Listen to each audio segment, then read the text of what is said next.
আসসালামু আলাইকুম ভিউয়ার, আপনাদেরকে স্বাগতম কৃষি রূপকথা ইউটিউব চ্যানেলে। এখন আমি আপনাদের সাথে আলোচনা করতে চলছি পাওয়ার স্প্রে ব্যবহারের কিছু সুবিধা। এবং দেখুন, পাওয়ার স্প্রে ব্যবহারের মাধ্যমে সমস্ত জমিতে কত সুন্দরভাবে ওষুধ স্প্রে করা হচ্ছে। এবং সাধারণত যে জমিতে স্প্রে ব্যবহার করা হচ্ছে এটি হচ্ছে আখের জমি, এবং এই জমিটির পরিমাণ হচ্ছে 10 একর, এবং এটিতে ব্যবহার করা হচ্ছে আগাছানাশক কপ্টার।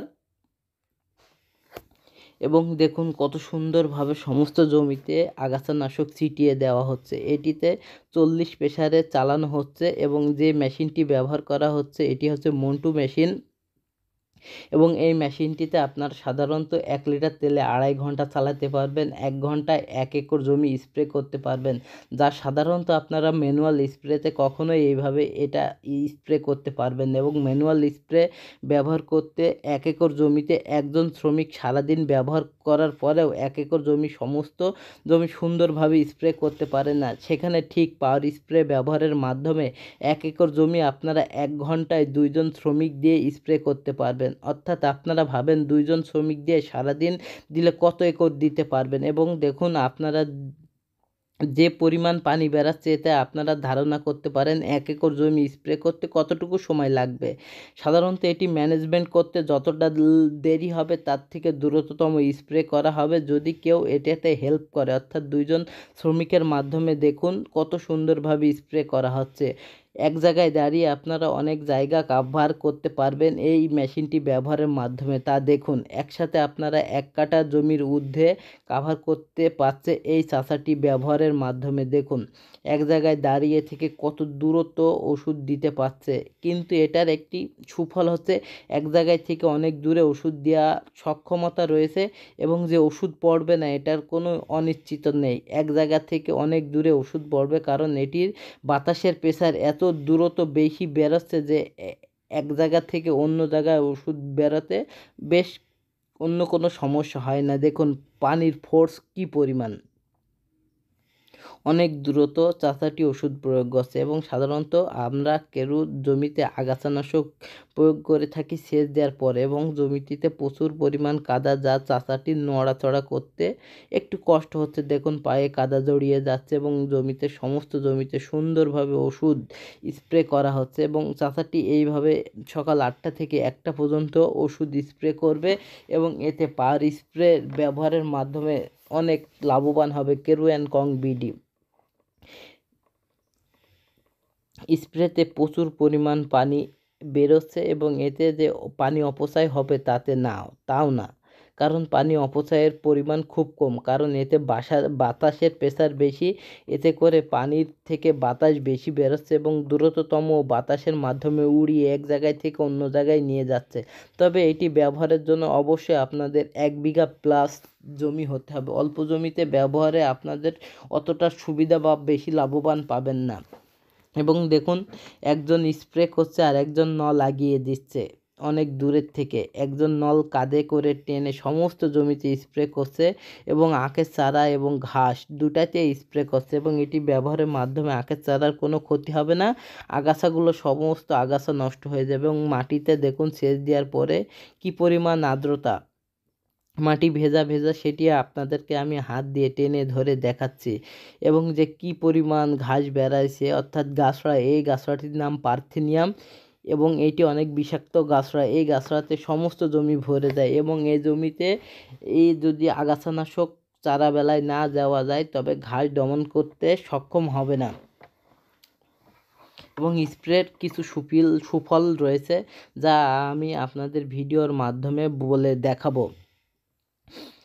দেখুন স্প্রে অসাধারণ পদ্ধতিতে স্প্রে হচ্ছে, এবং স্প্রে দেখার মতোই, যা দেখতে অনেক সুন্দর লাগে। দেখুন কত দ্রুত স্প্রে করতে পারছে এই চাষাটি।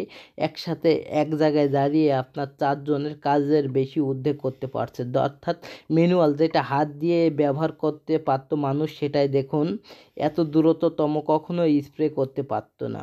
এবং এই মেশিনটিতে আপনারা 1 লিটার তেল দিয়ে 2.5 ঘন্টা চালাতে পারবেন, অর্থাৎ 2.5 ঘন্টা দিলে আপনারা 2 একর জমি স্প্রে করতে পারবেন। ভাবুন তো, 2 একর জমি যদি 2.5 ঘন্টাতে আপনারা স্প্রে করতে পারেন তাহলে কতটা সেভ। এবং এই স্প্রের মাধ্যমে আপনার সমস্ত আগাছা মরে যাবে।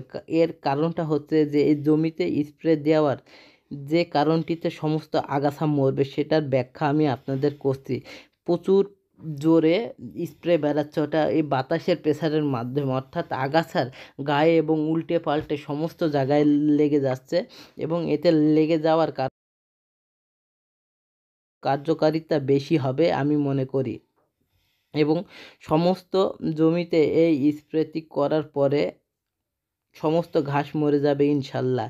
এবং দেখুন চাচাটি কত সুন্দরভাবে স্প্রে করছে এবং বাতাসের অল্টারনেটিভ স্প্রের মাধ্যমে অনেক দূরে বাতাস চলে যাচ্ছে। ওই যে আর একজন চাচা দাঁড়িয়ে আছে আর ইনি একা নল টেনে হাত দিয়ে সমস্ত জমিতে সুন্দরভাবে স্প্রে করছে।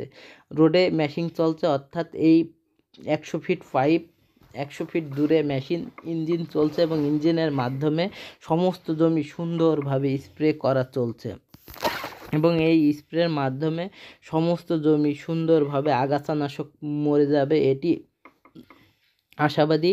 কারণ যে ওষুধটি প্রয়োগ করা হচ্ছে এটি কপ্টার মিমপেক্সের এবং 5 একর কপ্টার প্রয়োগ করা হবে আর 5 একর সিনজেন্টার ক্যালোরিস্ট প্রয়োগ করা হবে। প্রতি 20 লিটার পানিতে 100 গ্রাম করে কপ্টার, 100 গ্রাম করে ক্যালোরিস্ট, অর্থাৎ 5 একরে ক্যালোরিস্ট এবং 5 একরে কপ্টার ব্যবহার করা হবে। দেখুন কত সুন্দর স্প্রে করা হচ্ছে এবং এই পাওয়ার স্প্রের মাধ্যমে আপনারা যে ধরনের মুখ লাগাবেন সেই ধরনের স্প্রে করতে পারবেন। এটি হচ্ছে কুয়াশা আকৃতির মুখ লাগানো হয়েছে যা এক জায়গায় দাঁড়িয়ে থেকে অনেক দূরে স্প্রে করতে সক্ষম, এজন্য এটিতে এ ধরনের মুখ বা নজেল বলা হয়ে থাকে। দেখুন কত সুন্দরভাবে। তবে এটিতে আপনারা সব ক্ষেতে ব্যবহার করতে পারবেন, যেমন আম বাগান বা বিভিন্ন বাগানে ব্যবহার করতে পারবেন।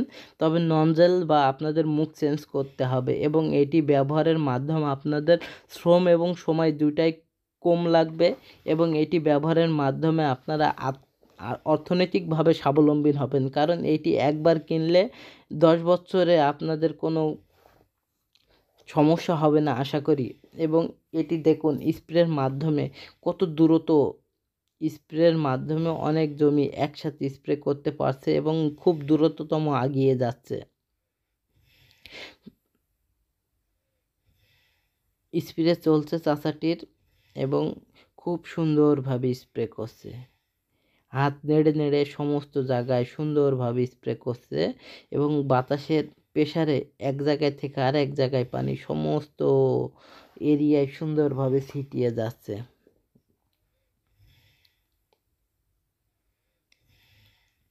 স্প্রে করতে সময় এবং শ্রম দুইটাই সেভ হচ্ছে এই মেশিনটিতে এবং এই মেশিনটি ব্যবহারের মাধ্যমে কেরু অ্যান্ড কং বিডি লাভবান। এবং কেরু অ্যান্ড কং বিডি সম্পর্কে কিছু বলি। কং বিডি প্রতিষ্ঠিত করেন রবার্ট রাসেল কেরু 1938 সালে। দর্শনাই রবার্ট রাসেল কেরু এই প্রতিষ্ঠিত করেন। তিনি একজন ব্রিটিশ নাগরিক এবং তিনি বাংলাদেশে প্রথম 1938 সালে চিনি এবং মদ উৎপাদনের জন্য ডিস্টিলারি ইউনিট প্রতিষ্ঠিত করে 1938 সালে এবং তিনি 1938 সালে প্রতিষ্ঠিতর পরে বাংলাদেশে 15টি চিনি কল তৈরি হয় বা আবিষ্কৃত হয়। তার মধ্যে সর্ববৃহত্তম আকৃতির মিল হচ্ছে কেরু অ্যান্ড কং বিডি। বাংলাদেশে 15টি মিলের মধ্যে সর্বোচ্চ লাভশীল company Carew and co BD এবং এখানে মোট কেরু অ্যান্ড কং বিডির জমি আছে চাষযোগ্য 3572 একর এবং যাতে আখ চাষ হয় 3450 একর জমিতে এবং এতে বাৎসরিক কয়েকশো কোটি টাকা লাভবান হন কেরু অ্যান্ড কং বিডি। তবে এই ভিডিওতে আমি অনেক কথাবার্তা বলেছি, ভুল ত্রুটি আপনারা ক্ষমার দৃষ্টিতে দেখবেন। আসসালামু আলাইকুম।